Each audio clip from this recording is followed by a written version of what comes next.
Brain stroke ਦਾ ਮਤਲਬ ਹੈ ਕਿ ਬ੍ਰੇਨ 'ਚ ਖੂਨ ਦੀ ਕਮੀ ਹੋ ਜਾਣਾ ਕਿਸੇ ਇੱਕ ਏਰੀਆ ਵਿੱਚ, ਜਿਹਦੇ ਕਰਕੇ ਉਹ ਏਰੀਆ ਜਾਂ ਉਹ ਭਾਗ ਦਾ ਖਰਾਬ ਹੋ ਜਾਣਾ।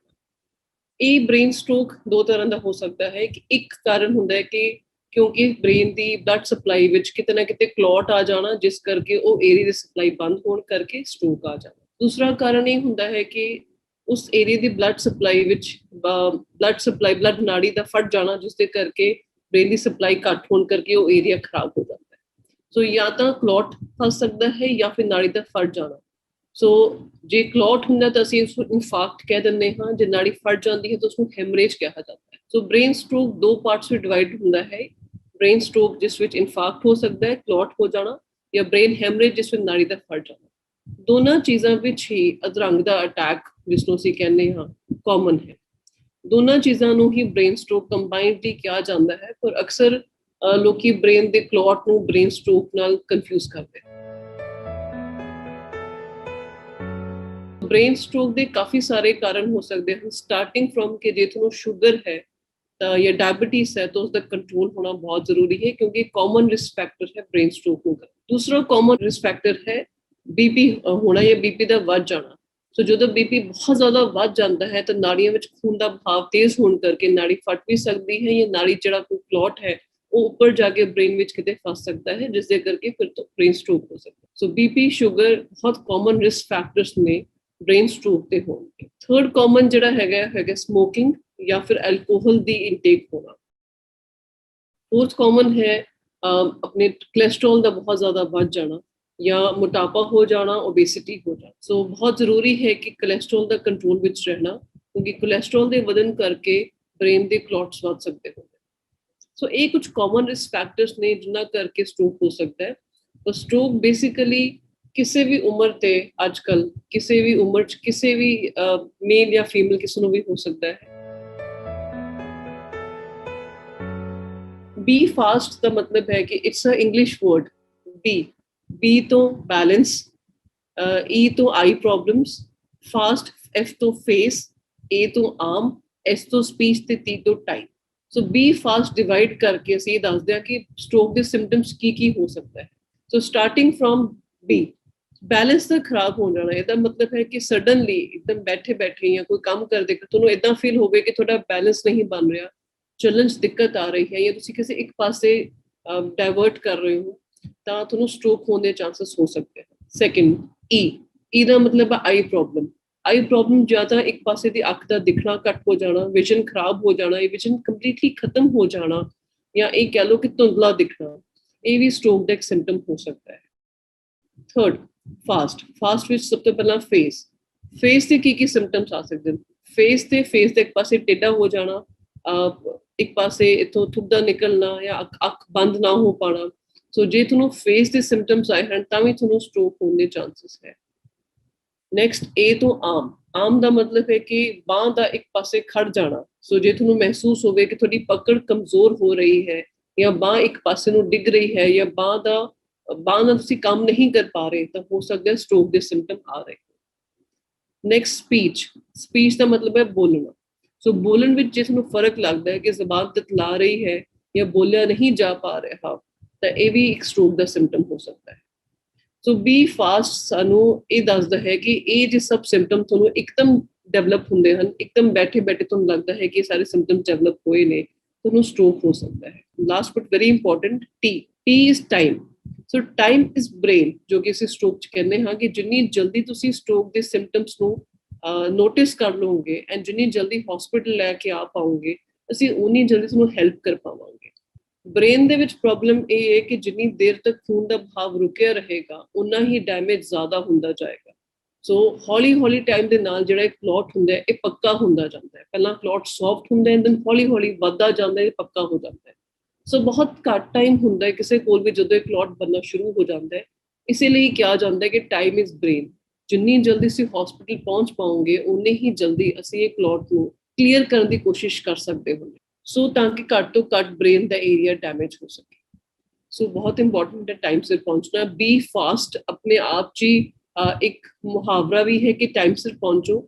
ਇਹਦੇ ਵਿੱਚ ਸਿੰਪਟਮਸ ਵੀ ਵਿੱਚ ਹੀ ਲੁਕੇ ਹੋਏ ਨੇ ਕਿ ਜਿੱਦਾਂ ਕਿ ਮੈਂ ਦੱਸਿਆ, B for balance, E for I, F ਤੋਂ ਫੇਸ ਦੀ ਪ੍ਰੋਬਲਮ, A ਤੋਂ ਆਰਮਸ ਵਿੱਚ ਕਮਜ਼ੋਰੀ ਆ ਜਾਣਾ, ਸਪੀਚ ਤਤਲਾਹਟ ਆ ਜਾਣੀ, ਐਂਡ T ਟਾਈਮ ਸਿਰ ਪਹੁੰਚਣਾ ਬਹੁਤ ਜ਼ਰੂਰੀ ਹੈ। ਸੋ ਇਹ ਕੁਝ ਸਿੰਪਟਮਸ ਨੇ ਜੋ ਤੁਸੀਂ ਆਪਣੇ ਕਿਸੇ ਵੀ ਫੈਮਿਲੀ ਮੈਂਬਰ ਜਾਂ ਕਿਸੇ ਵੀ ਆਸ-ਪਾਸ ਦੇ ਆਪਣੇ ਕਲੀਗ ਵਿੱਚ ਦੇਖਦੇ ਹੋ ਤਾਂ ਪਲੀਜ਼ ਟਾਈਮਲੀ ਪੇਸ਼ੈਂਟ ਨੂੰ ਹਸਪੀਟਲ ਲੈ ਕੇ ਪਹੁੰਚੋ। ਜੇ ਅਸੀਂ ਫਸਟ ਏਡ ਬਾਰੇ ਗੱਲ ਕਰੀਏ ਸਟ੍ਰੋਕ ਦੀ ਤਾਂ ਫਸਟ ਏਡ ਸਭ ਤੋਂ ਇਹ ਹੋਏਗੀ ਕਿ ਟਾਈਮ ਸਿਰ ਪੇਸ਼ੈਂਟ ਨੂੰ ਹਸਪੀਟਲ ਪਹੁੰਚਾਉਣਾ।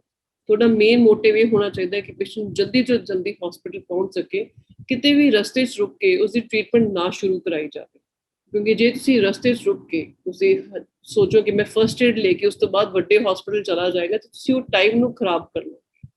ਇਹ ਜ਼ਰੂਰ ਹੋ ਸਕਦਾ ਹੈ ਕਿ ਜੇ ਪੇਸ਼ੈਂਟ ਦੀ ਹਾਲਤ ਜ਼ਿਆਦਾ ਗੰਭੀਰ ਹੈ ਤਾਂ ਫਸਟ ਏਡ ਲੈਣੀ ਬਹੁਤ ਜ਼ਰੂਰੀ ਹੋ ਜਾਵੇ, ਪਰ ਜੇ ਤੁਹਾਨੂੰ ਲੱਗਦਾ ਹੈ ਕਿ ਪੇਸ਼ੈਂਟ ਦੀ ਹਾਲਤ ਠੀਕ ਹੈ ਐਂਡ ਆਸ-ਪਾਸ ਕੋਈ ਨੇੜੇ ਵੱਡਾ ਹਸਪੀਟਲ ਹੈ ਜਿੱਥੇ ਸਟ੍ਰੋਕ ਦਾ ਟ੍ਰੀਟਮੈਂਟ ਹੋ ਸਕਦਾ ਹੈ, ਤਾਂ ਫਸਟ ਏਡ ਇਹੀ ਰਹੇਗੀ ਕਿ ਸਭ ਤੋਂ ਪਹਿਲਾਂ ਸਟ੍ਰੋਕ ਰੈਡੀ ਹਸਪੀਟਲ ਪਹੁੰਚੋ। ਕਿਤੇ ਵੀ ਰਸਤੇ 'ਚ ਰੁਕ ਕੇ ਕਿਸੇ ਲੋਕਲ ਨਰਸਿੰਗ ਹੋਮ ਜਾਂ ਲੋਕਲ ਫਾਰਮੇਸੀ ਜਾਂ ਲੋਕਲ ਕਿਸੇ ਕਲੀਨਿਕ ਤੇ ਰੁਕ ਕੇ ਟਾਈਮ ਨਾ ਵੇਸਟ ਕੀਤਾ ਜਾਵੇ। ਸੈਕੰਡਲੀ ਫਸਟ ਏਡ ਵਿੱਚ ਇਹ ਕਿਹਾ ਜਾ ਸਕਦਾ ਹੈ ਕਿ ਜੇ ਤੁਹਾਡਾ ਪੇਸ਼ੈਂਟ ਆਲਰੇਡੀ ਹਾਈਪਰਟੈਂਸ਼ਨ ਦਾ ਪੇਸ਼ੈਂਟ ਹੈ ਜਾਂ ਸ਼ੂਗਰ ਦਾ ਮਰੀਜ਼ ਹੈ, ਤੁਸੀਂ ਘੱਟ ਤੋਂ ਘੱਟ ਇਹ ਕਰ ਸਕਦੇ ਹੋ ਕਿ ਘਰੇ ਸ਼ੂਗਰ ਜਾਂ ਬੀਪੀ ਚੈੱਕ ਕਰ ਸਕਦੇ ਹੋ, ਜੇ ਤੁਹਾਡੇ ਕੋਲ ਉਸ ਦੇ ਲਈ ਰੈਡੀ ਘਰੇ ਇੰਸਟਰੂਮੈਂਟਸ ਹਨ। ਮੋਸਟਲੀ ਲੋਕਾਂ ਕੋਲ ਘਰੇ ਸ਼ੂਗਰ ਚੈੱਕ ਕਰਨ ਦੀ ਮਸ਼ੀਨ ਹੁੰਦੀ ਹੈ ਜਾਂ ਬੀਪੀ ਚੈੱਕ ਕਰਨ ਦੀ ਮਸ਼ੀਨ ਹੁੰਦੀ ਹੈ। ਸੋ ਜੇ ਤੁਹਾਨੂੰ ਇਹਨਾਂ 'ਚ ਕੋਈ ਵੀ ਸਿੰਪਟਮਸ ਲੱਗਦੇ ਨੇ ਕਿ ਪੇਸ਼ੈਂਟ ਨੂੰ ਨੇ, ਤਾਂ ਉਹਦੇ ਨਾਲ ਹੀ ਟਾਈਮਲੀ ਚੈੱਕ ਕਰੋ ਕਿ ਸ਼ੂਗਰ ਕਿੰਨੀ ਹੈ ਤੇ ਬੀਪੀ, ਕਿਉਂਕਿ ਕਈ ਵਾਰ ਸ਼ੂਗਰ ਬਹੁਤ ਘਟਣ ਤੇ ਜਾਂ ਬਹੁਤ ਵਧਣ ਤੇ ਵੀ ਇਹ ਸਟ੍ਰੋਕ ਨੂੰ ਕਾਪੀ ਕਰ ਸਕਦੀ ਹੁੰਦੀ ਹੈ, ਜਾਂ ਬੀਪੀ ਬਹੁਤ ਜ਼ਿਆਦਾ ਵਧਣ ਤੇ ਬਹੁਤ ਘੱਟ ਹੋਣ ਕਰਕੇ ਸਟ੍ਰੋਕ ਨੂੰ ਕਾਪੀ ਕਰ ਸਕਦਾ। ਇਸ ਦੇ ਬਾਵਜੂਦ ਵੀ ਜੇ ਤੁਸੀਂ ਸ਼ੂਗਰ ਜਾਂ ਬੀਪੀ ਚੈੱਕ ਕਰ ਲੈਂਦੇ ਹੋ, ਪਲੀਜ਼ ਰਸ਼ ਟੂ ਹਸਪੀਟਲ, ਨੇੜੇ ਦੇ ਹਸਪੀਟਲ ਜਲਦੀ ਤੋਂ ਜਲਦੀ ਪਹੁੰਚੋ। ਸਟ੍ਰੋਕ ਦੋ ਤਰ੍ਹਾਂ ਦਾ ਹੋ ਸਕਦਾ ਹੈ, ਜਾਂ ਤਾਂ ਕਲੌਟ ਹੋ ਸਕਦਾ ਹੈ ਜਾਂ ਨਸ ਫਟਣ ਕਰਕੇ ਹੈਮਰੇਜ ਹੋ ਸਕਦੀ ਹੈ। ਸੋ ਜੇ ਹੈਮਰੇਜ ਹੈ ਤਾਂ ਇਹ ਕਾਫੀ ਕਾਮਨ ਹੁੰਦਾ ਹੈ ਕਿ ਬੀਪੀ ਵਧਣ ਕਰਕੇ ਹੈਮਰੇਜ ਜਾਂ ਨਾੜੀ ਫਟ ਸਕਦੀ ਹੁੰਦੀ ਹੈ। ਸੋ ਇਸ ਨੂੰ ਅਕਸਰ ਟ੍ਰੀਟਮੈਂਟ ਦੇ ਤੌਰ ਵਿੱਚ ਇਹ ਕੀਤਾ ਜਾਂਦਾ ਹੈ ਕਿ ਅਸੀਂ ਬਲੀਡਿੰਗ ਨੂੰ ਰੋਕਣ ਦੀ ਕੋਸ਼ਿਸ਼ ਕਰਦੇ ਹਾਂ ਕੁਝ ਮੈਡੀਕੇਸ਼ਨਸ ਨਾਲ। ਅਗਰ ਬਲੀਡਿੰਗ ਬਹੁਤ ਵੱਡੀ ਹੈ, ਬ੍ਰੇਨ ਦਾ ਬਹੁਤ ਵੱਡਾ ਏਰੀਆ ਡੈਮੇਜ ਕਰ ਲਿਆ ਹੈ, ਤਾਂ ਕਈ ਵਾਰ ਸਰਜੀਕਲ ਆਪਸ਼ਨ ਨਾਲ ਉਹ ਏਰੀਆ ਨੂੰ ਕੱਢਿਆ ਵੀ ਜਾ ਸਕਦਾ ਹੈ। ਪਰ ਇਹ ਡਿਸੀਜਨ ਤੁਹਾਡੇ ਡਾਕਟਰ ਤੇ ਹੋਣਾ ਚਾਹੀਦਾ ਹੈ, ਨਿਊਰੋਲੋਜਿਸਟ ਦੇ ਉੱਪਰ ਹੋਣਾ ਚਾਹੀਦਾ ਹੈ ਕਿ ਉਹ ਕੀ ਡਿਸਾਈਡ ਕਰਦੇ ਹਨ ਕਿ ਕੀ ਉਸ ਬਲੀਡਿੰਗ ਦੇ ਏਰੀਆ ਨੂੰ ਕੱਢਣ ਦੀ ਲੋੜ ਇਮੀਡੀਏਟਲੀ ਹੈ ਕਿ ਨਹੀਂ। ਕਿਉਂਕਿ ਬਹੁਤ ਸਾਰੇ ਪੇਸ਼ੈਂਟਸ ਵਿੱਚ ਬਲੀਡਿੰਗ ਦਾ ਏਰੀਆ ਬਹੁਤ ਛੋਟਾ ਹੁੰਦਾ ਹੈ, ਇਹਨੂੰ ਟਾਈਮ ਦੇ ਨਾਲ ਖਤਮ ਹੋ ਜਾਂਦਾ ਹੈ। ਹਰ ਕੇਸ ਵਿੱਚ ਬਲੀਡਿੰਗ ਦੀ ਏਰੀਆ ਨੂੰ ਕੱਢਣ ਦੀ ਲੋੜ ਨਹੀਂ ਪੈਂਦੀ, ਸਿਰਫ ਕੁਝ ਕੇਸਸ ਵਿੱਚ ਜਿੱਥੇ ਬ੍ਰੇਨ ਕੰਪਰੋਮਾਈਜ਼ ਹੋ ਰਿਹਾ ਜਾਂ ਨਾਰਮਲ ਬ੍ਰੇਨ ਇਹ ਕਹਿ ਲਓ ਕਿ ਬਲੀਡਿੰਗ ਵਾਲੇ ਬ੍ਰੇਨ ਕਰਕੇ ਕੰਪਰੋਮਾਈਜ਼ ਹੋ ਰਿਹਾ, ਉੱਥੇ ਬਲੀਡਿੰਗ ਦੇ ਏਰੀਆ ਨੂੰ ਕੱਢਣ ਦੀ ਲੋੜ ਪੈ ਸਕਦੀ ਹੈ। ਜੇ ਗੱਲ ਕਰੀਏ ਕਿ ਬ੍ਰੇਨ ਸਟ੍ਰੋਕ ਕਲੌਟ ਕਰਕੇ ਹੋਇਆ, ਜਿਹਨੂੰ ਅਸੀਂ ਇਨਫਾਰਕਟ ਵੀ ਕਹਿੰਦੇ ਹਾਂ, ਤਾਂ ਉਸਦੇ ਟ੍ਰੀਟਮੈਂਟ ਆਪਸ਼ਨਸ ਅਲੱਗ-ਅਲੱਗ ਹਨ। ਸੋ ਜੇ ਤੁਸੀਂ ਟਾਈਮ ਦਾ ਕੀ ਮਤਲਬ ਹੈ, ਜੇ ਤੁਸੀਂ 4.5 ਆਵਰਸ ਤੋਂ ਪਹਿਲਾਂ ਸਾਡੇ ਕੋਲ ਹਸਪੀਟਲ 'ਚ ਪਹੁੰਚ ਜਾਂਦੇ ਹੋ, ਤਾਂ ਅਸੀਂ ਕੋਸ਼ਿਸ਼ ਕਰ ਸਕਦੇ ਹਾਂ ਕਿ ਕੁਝ ਟ੍ਰੀਟਮੈਂਟਸ ਦੇ ਨਾਲ ਅਸੀਂ ਕਲੌਟ ਨੂੰ ਅੱਗੇ ਵਧਣ ਤੋਂ ਰੋਕ ਸਕੀਏ। ਜਾਂ ਕਾਫੀ ਲੋਕਾਂ ਨੇ ਸੁਣਿਆ ਹੋਏਗਾ ਕਿ ਇੱਕ ਇੰਜੈਕਸ਼ਨ ਅਵੇਲੇਬਲ ਹੁੰਦਾ ਹੈ ਜੋ ਕਿ ਕਲੌਟ ਨੂੰ ਫੋੜ ਦਿੰਦਾ ਹੈ, ਉਸਨੂੰ ਯੂਜ਼ ਕੀਤਾ ਜਾ ਸਕਦਾ। ਸੋ ਪਹਿਲੇ 4.5 ਘੰਟੇ ਬਹੁਤ ਜ਼ਰੂਰੀ ਹਨ, ਪਰ 4.5 ਘੰਟੇ ਦਾ ਮਤਲਬ ਇਹ ਕਤਈ ਨਹੀਂ ਹੈ ਕਿ ਜੇ ਤੁਹਾਨੂੰ ਸਟ੍ਰੋਕ ਸ਼ੁਰੂ ਹੋਇਆ ਤਾਂ ਤੁਸੀਂ ਘਰੇ ਵੇਟ ਕਰੋ ਜਾਂ ਤੁਸੀਂ ਕੋਸ਼ਿਸ਼ ਕਰੋ ਕਿ ਇੱਦਾਂ ਹੀ ਠੀਕ ਹੋ ਜਾਵੇ ਤੇ ਅਸੀਂ 4.5 ਘੰਟੇ ਤੱਕ ਪਹੁੰਚਣਾ ਹੈ। 4.5 ਘੰਟੇ ਦੇ ਵਿਚਕਾਰ ਟ੍ਰੀਟਮੈਂਟ ਕੰਪਲੀਟ ਹੋਣਾ ਇਹ ਜ਼ਰੂਰੀ ਹੈ। ਸੋ ਜਦੋਂ ਅਸੀਂ ਹਸਪੀਟਲ ਪਹੁੰਚਦੇ ਹੋ ਕਿਸੇ ਵੀ ਪੇਸ਼ੈਂਟ ਨੂੰ ਸਟ੍ਰੋਕ ਦੇ ਸਿੰਪਟਮਸ ਨਾਲ ਲੈ ਕੇ, ਅਸੀਂ ਐਮਰਜੈਂਸੀ 'ਚ ਕੀ ਤਿਆਰੀ ਕਰਦੇ ਹਾਂ।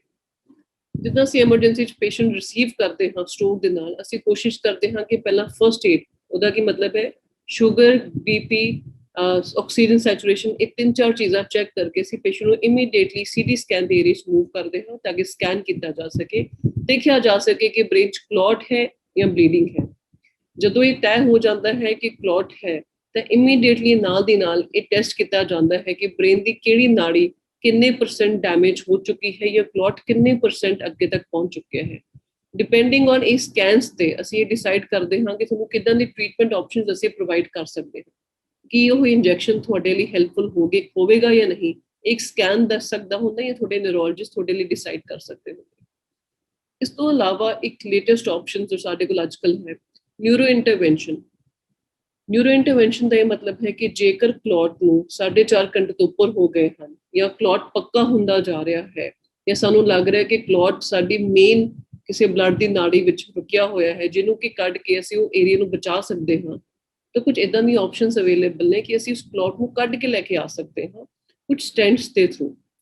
ਇਹ ਸਪੈਸ਼ਲਾਈਜੇਸ਼ਨ ਨਿਊਰੋ ਇੰਟਰਵੈਂਸ਼ਨਿਸਟ ਕਰਦੇ ਹਨ ਐਂਡ ਬਹੁਤ ਜ਼ਰੂਰੀ ਹੈ ਕਿ ਇਹ ਵੀ ਟਾਈਮ ਸਿਰ ਹੋ ਪਾਵੇ। ਜਿੰਨੀ ਜਲਦੀ ਅਸੀਂ ਕਲੌਟ ਨੂੰ ਲੈ ਕੇ ਆ ਪਾਵਾਂਗੇ ਉਨਾ ਹੀ ਅਸੀਂ ਬ੍ਰੇਨ ਸੇਵ ਕਰ ਸਕਾਂਗੇ। ਸਭ ਤੋਂ ਪਹਿਲਾਂ ਇਹ ਯਾਦ ਰੱਖਣਾ ਕਿ ਸਟ੍ਰੋਕ ਦੀ ਰਿਕਵਰੀ ਪਹਿਲੇ 3 ਮੰਥਸ ਵਿੱਚ ਮੈਕਸਿਮਮ ਹੋ ਸਕਦੀ ਹੁੰਦੀ ਹੈ। ਸੋ ਜੋ ਮਿਹਨਤ ਕਰਨੀ ਹੈ ਉਹ ਇਮੀਡੀਏਟਲੀ ਸਟ੍ਰੋਕ ਤੋਂ ਨੈਕਸਟ ਡੇ ਹੀ ਸ਼ੁਰੂ ਕਰ ਦੇਣੀ ਹੈ ਐਂਡ ਫਰਸਟ 3 ਮੰਥਸ ਵਿੱਚ ਬੈਸਟ ਰਿਕਵਰੀ ਹੋਣ ਦੇ ਚਾਂਸਸ ਨੇ ਜੇ ਤੁਸੀਂ ਚੰਗੀ ਫਿਜ਼ੀਓਥੈਰੇਪੀ, ਚੰਗੀ ਕੇਅਰ ਪ੍ਰੋਵਾਈਡ ਕਰ ਸਕਦੇ ਹੋ ਪੇਸ਼ੈਂਟ ਨੂੰ। ਸੋ ਇਹ ਦੇਖਿਆ ਗਿਆ ਹੈ ਕਿ ਫਿਜ਼ੀਓਥੈਰੇਪੀ ਜਿਸ ਵਿੱਚ ਅਸੀਂ ਪੇਸ਼ੈਂਟ ਦੇ ਅਧਰੰਗ ਦੇ ਅਟੈਕ ਇੱਕ ਸਾਈਡ ਤੇ ਜਿਹੜੀ ਵੀਕਨੈਸ ਹੈ ਉਸਨੂੰ ਮੂਵ ਕਰਾ ਕੇ ਉਸੇ ਐਕਸੈਸ ਕਰਾ ਕੇ ਉਸਨੂੰ ਕੋਸ਼ਿਸ਼ ਕਰਦੇ ਹਾਂ ਵਾਪਸ ਲਿਆਉਣ ਦੀ, ਉਸ ਤਾਕਤ ਵਾਪਸ ਲਿਆਉਣ ਦੀ ਇੱਕ ਬਹੁਤ ਹੀ ਇੰਪੋਰਟੈਂਟ ਪਾਰਟ ਪਲੇ ਕਰਦੀ ਹੈ ਰਿਹੈਬਿਲਿਟੇਸ਼ਨ ਵਿੱਚ। ਸਪੀਚ ਥੈਰੇਪੀ ਬਹੁਤ ਲੋਕਾਂ ਲਈ ਹੈਲਪ ਕਰਦੀ ਹੈ ਜਿਨ੍ਹਾਂ ਦੀ ਸਪੀਚ ਤਤਲਾਹਟ ਆ ਜਾਂਦੀ ਹੈ, ਸਪੀਚ ਕੰਪਲੀਟਲੀ ਚਲੀ ਜਾਂਦੀ ਹੈ ਸਟ੍ਰੋਕ ਦੇ ਪੇਸ਼ੈਂਟਸ ਵਿੱਚ।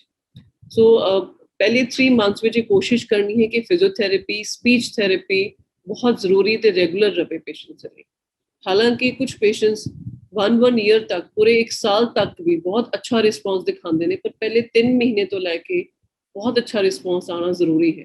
ਸੋ ਇਹ ਜਿਹੜੀ ਲਗਾਤਾਰ ਕੋਸ਼ਿਸ਼ ਹੈ ਇਹ ਸਟ੍ਰੋਕ ਹੋਣ ਤੋਂ ਨੈਕਸਟ ਡੇ ਸ਼ੁਰੂ ਤੋਂ ਲੈ ਕੇ ਨੈਕਸਟ ਪੂਰੀ ਦੇਰ ਤੱਕ, ਜਦ ਤੱਕ ਕਿ ਰਿਕਵਰੀ ਪੂਰੀ ਨਹੀਂ ਹੋ ਜਾਂਦੀ, ਕਰਨੀ ਚਾਹੀਦੀ। ਇਹ ਵੀ ਜ਼ਰੂਰੀ ਹੈ ਕਿ ਪੇਸ਼ੈਂਟ ਜੋ ਸਟ੍ਰੋਕ ਦਾ ਹੈ ਜਦੋਂ ਉਹ ਆਪਣੀ ਬਿਮਾਰੀ ਬਾਰੇ ਸਮਝਣ ਦੇ ਬਰਾਬਰ ਹੋ ਜਾਂਦੇ ਨੇ ਕਿ ਮੈਨੂੰ ਅਧਰੰਗ ਦਾ ਅਟੈਕ ਹੋਇਆ, ਕਾਫੀ ਪੇਸ਼ੈਂਟ ਇਹ ਕਹਿ ਲਓ ਕਿ ਮੈਂਟਲੀ ਥੋੜੇ ਜਿਹੇ ਲੋ ਜ਼ਰੂਰ ਫੀਲ ਕਰਦੇ ਹਨ, ਇੱਕ ਤਰ੍ਹਾਂ ਅਪਾਹਿਜ ਫੀਲ ਕਰਨ ਦੀ ਸੰਭਾਵਨਾ ਹੋ ਸਕਦੀ ਹੈ। ਸੋ ਕੁਝ ਪੇਸ਼ੈਂਟਸ ਜਦੋਂ ਹੋਸ਼ ਚੰਗੀ ਤਰ੍ਹਾਂ ਆ ਜਾਂਦੇ ਹਨ ਤਾਂ ਅਸੀਂ ਫੈਮਿਲੀ ਮੈਂਬਰਸ ਨੂੰ ਸਮਝਾਉਂਦੇ ਹਾਂ ਕਿ ਜਦੋਂ ਕਦੇ ਵੀ ਲੱਗੇ ਕਿ ਪੇਸ਼ੈਂਟ ਥੋੜਾ ਅੱਗੇ ਨਾਲੋਂ ਉਦਾਸ ਰਹਿ ਰਿਹਾ ਹੈ ਜਾਂ ਨੀਂਦ ਆਉਣ 'ਚ ਪ੍ਰੋਬਲਮ ਆ ਰਹੀ ਹੈ ਜਾਂ ਅਕਸਰ ਇਮੋਸ਼ਨਸ ਦੇ ਆਊਟਬਰਸਟ ਹੋ ਰਹੇ ਨੇ ਕਿ ਜ਼ਿਆਦਾ ਰੋਂਦੇ ਨੇ ਜਾਂ ਬਹੁਤ ਜ਼ਿਆਦਾ ਚੁੱਪ ਰਹਿੰਦੇ ਨੇ, ਤਾਂ ਪਲੀਜ਼ ਆਪਣੇ ਡਾਕਟਰ ਨੂੰ ਇਸ ਚੀਜ਼ ਬਾਰੇ ਜ਼ਰੂਰ ਦੱਸੋ, ਕਿਉਂਕਿ ਮੈਂਟਲ ਹੈਲਥ ਉਸ ਟਾਈਮ ਤੇ ਕੰਟਰੋਲ ਕਰਨੀ ਇਕੁਅਲੀ ਇੰਪੋਰਟੈਂਟ ਹੈ। ਜੇ patient the will power strong ਰਹੇਗੀ ਕਿ ਮੈਂ ਠੀਕ ਹੋਣਾ ਹੈ ਜਾਂ ਮੈਂ ਖੁਸ਼ ਰਹਿਣਾ ਹੈ ਜਾਂ ਮੈਂ ਜਲਦੀ ਠੀਕ ਹੋ ਜਾਣਾ ਹੈ, ਤਾਂ ਉਨੀ ਹੀ ਫਿਜ਼ੀਓਥੈਰੇਪਿਸਟ ਨੂੰ ਚੰਗੀ ਤਰ੍ਹਾਂ ਕਰ ਪਾਉਣਗੇ, ਚੰਗੀ ਤਰ੍ਹਾਂ ਜਲਦੀ ਤੋਂ ਜਲਦੀ ਠੀਕ ਹੋ ਪਾਉਣਗੇ। So mental health plus physical health both, ਇਹ ਦੋਨਾਂ ਦੀ ਕੇਅਰ ਹੋਣੀ ਸਟ੍ਰੋਕ ਦੇ ਪੇਸ਼ੈਂਟ ਵਿੱਚ ਜ਼ਰੂਰੀ ਹੈ ਆਫਟਰ ਸਟ੍ਰੋਕ।